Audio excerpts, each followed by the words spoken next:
Ouais, je m'appelle Roland Cognier, je suis sculpteur, artiste. Voilà.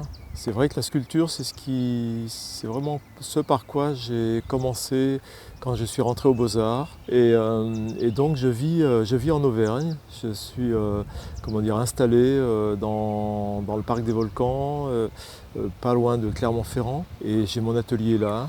Et ça fait oui environ maintenant une trentaine d'années que je suis là-bas. Et parce que j'ai parcouru un petit peu, j'ai enseigné aussi en école d'art, j'ai enseigné la sculpture à l'école d'art de Cherbourg, à l'école d'art de Clermont-Ferrand ensuite. En tant qu'artiste, il y a des héritages, on a des, comment dire, quand on commence la sculpture, il faut, ou l'art en général, parce que moi j'ai commencé aussi par le dessin est très important dans mon travail. J'ai toujours beaucoup dessiné et on regarde beaucoup de choses, on se cultive et on n'en finit pas de se cultiver pour parvenir à trouver son propre vocabulaire, sa propre écriture. Donc je me définis en tant que sculpteur. Je pense qu'un artiste cherche toute sa vie, on cherche tout le temps. Enfin, il y a toujours tout est toujours à recommencer. Et donc c'est un processus je crois, de création qu'il faut entretenir par la curiosité, bien sûr sur la nature, mais sur l'actualité, sur tout ce qui se passe, et surtout ne jamais s'endormir sur des acquis. Voilà. Le lien avec le monde animal et végétal, je pense, prend racine, sans jeu de mots, dans une proximité du village de mon enfance avec la forêt de Troncet. Et donc, du côté de mon père, il y avait une filiation d'artisans du bois qui font que cette filiation fait que j'ai été assez proche de cette culture de la forêt, de cette culture du bois.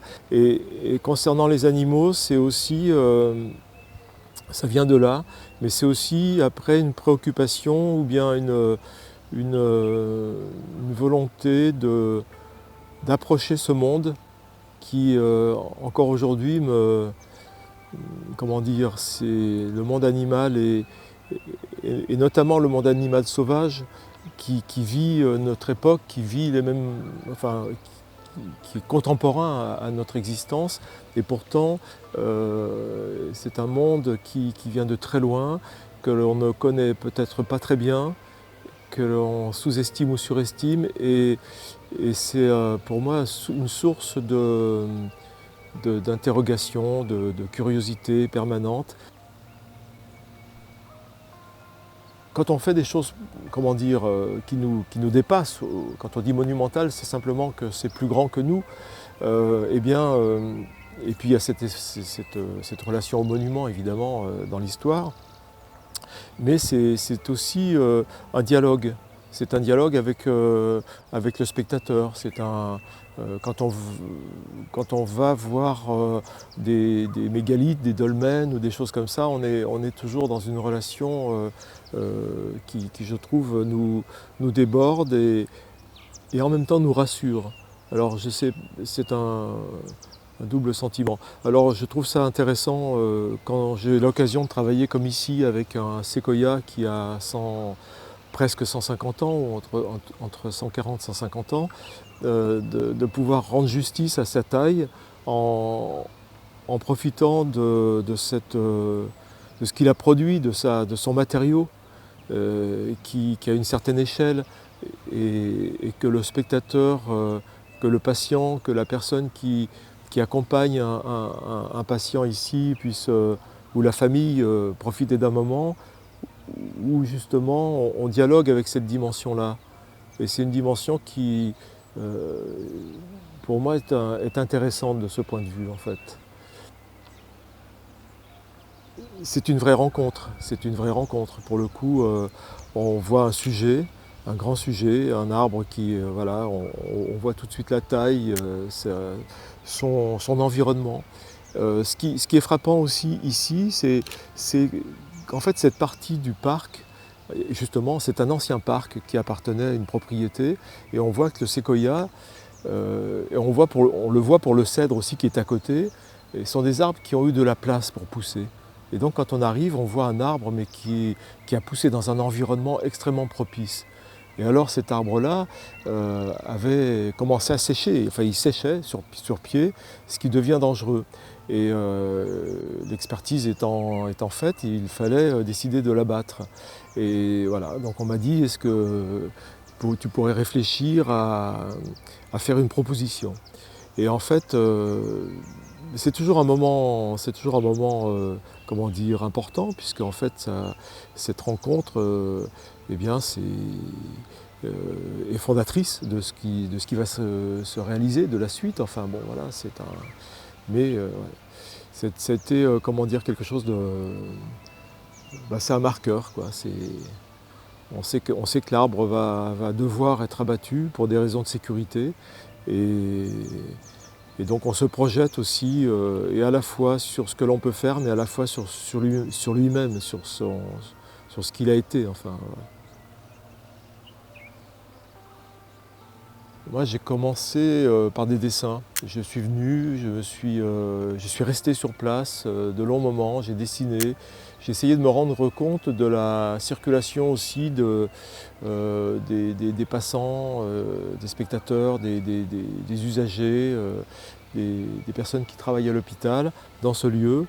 Et j'avais l'idée, oui, de créer comme une porte, une grande porte, d'ailleurs qui s'appelle la porte du Grand Séquoia. Et je voulais rendre justice à la taille de l'arbre en utilisant des éléments, comme je l'ai dit tout à l'heure, d'une certaine taille, d'une certaine monumentalité.